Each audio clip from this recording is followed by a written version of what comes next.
यह सत्य कथा महाभारत के समय की है। इस कथा में हम आपको गांधारी के 101 पुत्रों के जन्म के बारे में बताएंगे। दोस्तों, महाभारत में आपने गांधारी का नाम तो सुना ही होगा। बहुत सारे लोग तो यह जानते होंगे कि गांधारी की 101 संतानें थी। लेकिन शायद यह किसी को भी नहीं पता होगा कि यह सारी संतानें आखिर पैदा कैसे हुई थी। क्या गांधारी ने इन सब को अपने पेट से जन्म दिया था?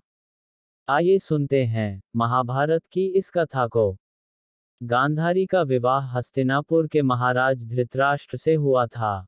जब गांधारी को इस बात का ज्ञात हुआ कि उसका पति नेत्रहीन है, तो पत्नी धर्म निभाते हुए उसने भी अपनी आंखों पर पट्टी बांध ली और आंखें होते हुए भी आजीवन नेत्रहीन रहने का संकल्प लिया। एक बार महर्षि वेदव्यास हस्तिनापुर आए। गांधारी ने उनकी खूब सेवा और आदर सत्कार किया। वेदव्यास जी ने प्रसन्न होकर गांधारी को वरदान मांगने के लिए कहा। तब गांधारी ने 100 पुत्रों का वरदान मांग लिया। लेकिन गांधारी जब गर्भवती हुई, उसके 2 वर्ष बीत जाने के बाद भी उसकी संतानों का जन्म नहीं हुआ, तो वह चिंतित हो उठी।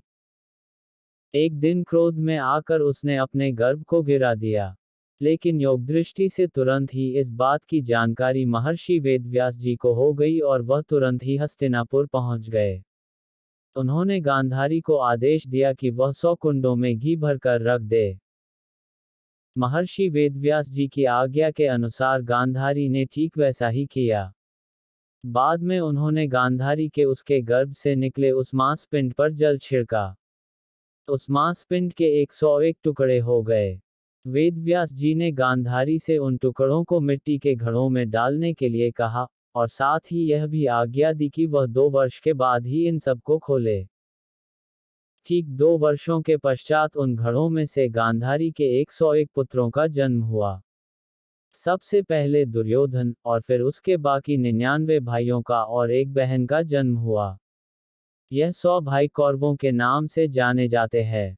गांधारी की पुत्री का नाम दुशाला था, जिसका विवाह जयद्रथ के साथ हुआ था, जो सिंधु प्रदेश का राजा था।